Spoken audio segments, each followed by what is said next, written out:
प्रिय विद्यार्थियों, हिंदी परिवार की ऑनलाइन पाठशाला में आपका हार्दिक अभिनंदन है।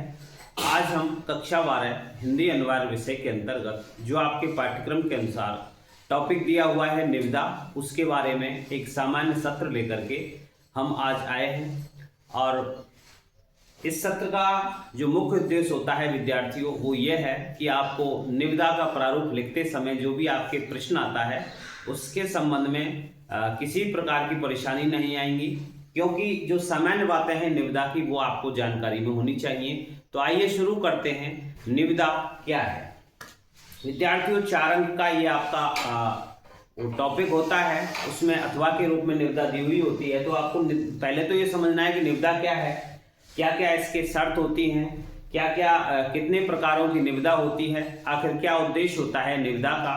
तो देखते हैं निविदा यानी कि टेंडर। इसमें विद्यार्थियों कुछ चीजें हैं उनको समझना आपके लिए आवश्यक है कि चाहे सरकारी कार्यालय हो या निजी कार्यालय हो, उसका कोई या तो निर्माण कार्य करवाया जा रहा है या किसी सामान की आपूर्ति का कार्य है, और उस सामान की आपूर्ति के कार्य को लेकर के और निर्माण कार्य को लेकर के कम खर्चे में और गुणवत्तापूर्ण कार्य जब संपन्न होता है तो उस उद्देश्य को लेकर के निविदाएं यानी कि टेंडर जारी की जाती हैं। कई बार क्या है, निविदाएं समाचार पत्रों में छपती हैं, और जो छोटी निविदाएं होती हैं सीमित आकार की होती हैं, कम राशि से संबंधित होती हैं, तो वो संबंधित उस कार्यालय के आधार पर वो जारी की जाती हैं।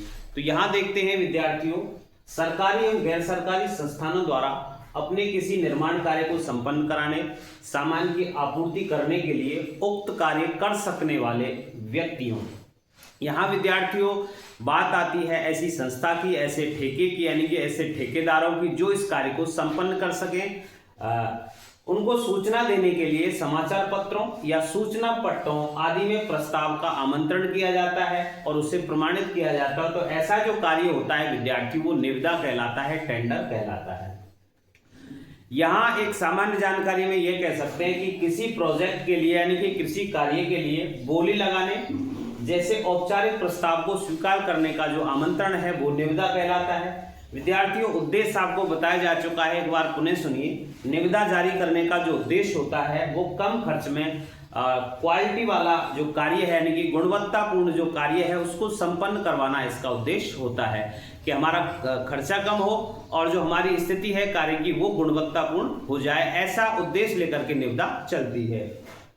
यहाँ विद्यार्थियों अगले उसमें चलते हैं। छोटा प्रश्न भी आ सकता है कि निविदा का जो प्रकार है वो किस तरह से विभाजित रहता है। तो निविदा 2 प्रकार की होती है, एक होती है सीमित निविदा और एक होती है खुली निविदा।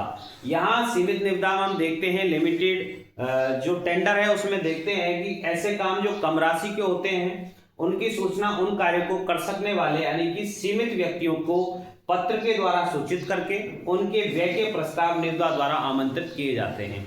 विद्यार्थियों, राजस्थान सरकार में निविदा से संबंधित जो राशि है, सीमित निविदा से संबंधित राशि है, उसका भी आपको ध्यान रखना है कि अधिकतम 30,000 तक की राशि वाले जो कार्य हैं वो सीमित निविदा के अंतर्गत आते हैं, और ये जो स्थिति है वो सीमित लोगों तक पत्रों के द्वारा पहुंचाई जाती है। तो ये सीमित निविदा का प्रारूप होता है।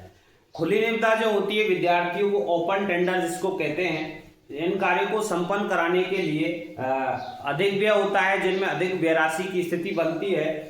यानी कि 30,000 सीमित निविदा में तो 30,000 से अधिक के जितने भी होते हैं कार्य उनके लिए खुली निविदा का प्रयोग किया जाता है। इन्हें पूर्ण करवाने के लिए जहां पहले पत्रों के माध्यम से हम सूचित कर रहे थे जनता को या ठेकेदारों को, उस सीमित निविदा के अंतर्गत तो इसमें पत्रों से आगे बढ़ते हुए समाचार पत्रों के माध्यम से यानी कि सबके लिए इसको सभी कर सकते हैं। तो सबके लिए खुली निविदाएं आमंत्रित की जाती हैं। विद्यार्थियों, ये 2 रूप हुए, सीमित निविदा और खुली निविदा। इसके अलावा एक शब्द और आता है इसके अंतर्गत, वो होता है मोहरबंद निविदा, यानी कि सील्ड जो टेंडर हैं मोहरबंद, यानी कि कहने का तात्पर्य हुआ कि वह प्रणाली जिसमें कंपनियां किसी खास कीमत पर काम करने का प्रस्ताव करती हैं, और सबसे प्रमुख बात इसमें यह है कि इस प्रणाली में पता नहीं चलता कि दूसरी कंपनियों ने क्या पेशकश की है, यानी कि उसमें पता नहीं चलता कि आपको दूसरी कंपनी ने इस व्यय को झेलने के लिए या इस कार्य को संपन्न करवाने के लिए अपनी पेशकश क्या जारी की है। तो ज़्यादातर जो स्थितियां होती हैं वो मोहरबंद निविदाएं ही होती हैं और ये खुली निविदा के अंतर्गत आती है। आइए देखते हैं विद्यार्थियों अगला जो आपके लिए बहुत ही महत्वपूर्ण होने वाला है, और निविदा का जो प्रारूप है उस निविदा के प्रारूप को आप जब लिखोगे तो इन चीजों का ध्यान रखना आपको आवश्यक है। तो यहाँ दिया हुआ है निविदा प्रारूप में ध्यातव्य बातें यानी कि ध्यान रखने योग्य बातें कौन कौन सी हैं। सबसे पहले जिस कार्यालय के द्वारा निविदा जारी की जा रही है उसका नाम, कार्यालय का नाम और पता आता है। उससे नीचे बाईं तरफ पत्रावली संख्या यानी कि डिस्पैच नंबर यानी कि जो हम भेज रहे हैं पत्र उसकी जो संख्या है वो दर्ज होता है। बाईं तरफ की स्थिति है, दाईं ओर होता है इसका दिनांक। नीचे आती है निविदा सूचना संख्या, क्योंकि उस कार्यालय के द्वारा और भी कई पूर्व में निविदाएं जारी की गई हो सकती हैं, तो इसलिए निविदा सूचना संख्या जिस क्रम की है वो लिखते हैं। आगे आता है विद्यार्थी उसके अंतर्गत निविदा प्रस्तुत करने की दिनांक और समय का उसमें उल्लेख होता है। ये बीच की स्थितियां हैं कि निविदा में हमें किस प्रकार से वाक्य को सेट करके लिखना होता है। तो निविदा प्रस्तुत करने की दिनांक और समय का उल्लेख उसमें होता है। निविदा खोलने की दिनांक और उसका समय का उल्लेख इसमें दिया जाता है। एक आती है विद्यार्थियों धरोहर राशि। धरोहर राशि जमा कराने की प्रक्रिया कि आपने जैसे किसी निविदा प्रक्रिया में ठेकेदार हो आपने भाग लिया है तो उसमें कितनी धरोहर राशि आपको जमा करवानी होती है। यदि आपकी निविदा खुलती है तो वहां उस धरोहर जो राशि है उसको आपके उस कार्य में उस राशि में जितने की पूरी निविदा होती है उसमें उसको समाहित कर लिया जाता है। तो ये पहले कुछ राशि जमा करवाई जाती है, उसे धरोहर राशि कहते हैं। उसको जमा करवाने की प्रक्रिया किस प्रकार से है कि आपको चेक देना है, किस बैंक का देना है, कहाँ जमा करवाना है, ऐसा समय का उल्लेख होता है। उसमें कार्य पर व्यय होने वाली अनुमानित राशि के इतना इसमें खर्च हो सकता है इस कार्य को करवाने में, इस निर्माण को करवाने में, इस सामान की आपूर्ति करवाने में। तो उस निविदा को कार्य को पूर्ण कराने की अवधि भी इसमें होती है कि कितने दिनों में कार्य पूर्ण करना है। जैसे आपको देखें, आपने रोड बनते हैं, सड़कें बनती हैं, तो इन सड़कों का जो अनुमानित व्यय है ये भी आपको उस समय स्थिति में आता है जो भी इसका ठेका लगता है। तो वहां उसका उल्लेख होता है पूरा का पूरा कितने दिनों में कार्य संपन्न होना है।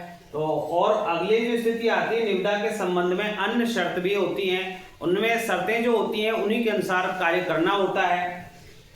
और स्थिति आगे शर्तों में अंतर्गत ये भी आती है कि जो सामान्य स्थितियां हैं, शर्तें हैं जिनका उस जो कार्य करवाया जा रहा है जिस कंपनी के द्वारा और जिनसे कार्य करवाया जा रहा है उस कंपनी की शर्तों को वो पहले ही कंपनी वाले दे देते हैं कि यहाँ से इस संस्था द्वारा ये शर्तें निर्धारित की जाती हैं, आपको इसी क्रम में शर्तों का उपयोग करते हुए उन पर अमल करते हुए ये कार्य करने हैं। तो यहाँ शर्तों में एक भी चीज और आ जाती है कि किस प्रकार से आपका जो यदि कोई न्यायिक क्षेत्र की बात आती है, दोनों में विरोधाभास होता है, तो वहां पर आपका जो अपील करने का या एक तरह से केस लड़ने का जो कार्य है उसका क्षेत्राधिकार क्या होगा, तो वो सब चीजों का उल्लेख उसमें होता है। दो चीजें और हैं विद्यार्थी जो आपको निविदा के संबंध में याद रखनी है, वो ये है कि यदि शर्तें विस्तृत हैं, शर्तें कम है तो उसी में बीच में उल्लेख कर दिया जाता है, लेकिन यदि शर्तों की संख्या है वो ज्यादा है मात्रा,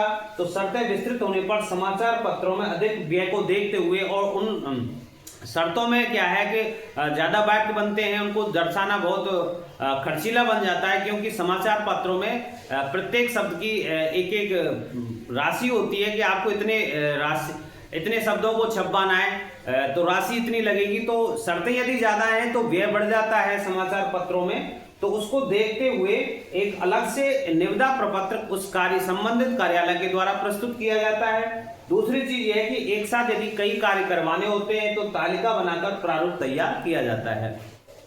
विद्यार्थियों अगले वीडियो में जब आप देखोगे कि निविदा का ये उचित प्रारूप है तो उसमें ये भी दिखाया जाता है, ज्यादातर यही स्थिति आती है कि इसमें तालिका बना करके आपको बहुत सारे आइटम खरीदने हैं या बहुत सारे आइटमों की आपूर्ति करवानी है, तो एक तालिका बनाकर उनको प्रस्तुत कर दिया जाता है। इससे सहूलियत रहती है उस निविदा को प्रस्तुत करने में। तो प्रिय विद्यार्थियों, कैसी रही आज की क्लास, आप हमें शेयर करें, इस वीडियो को कमेंट्स के द्वारा बताएं हमें, और चैनल को सब्सक्राइब करें।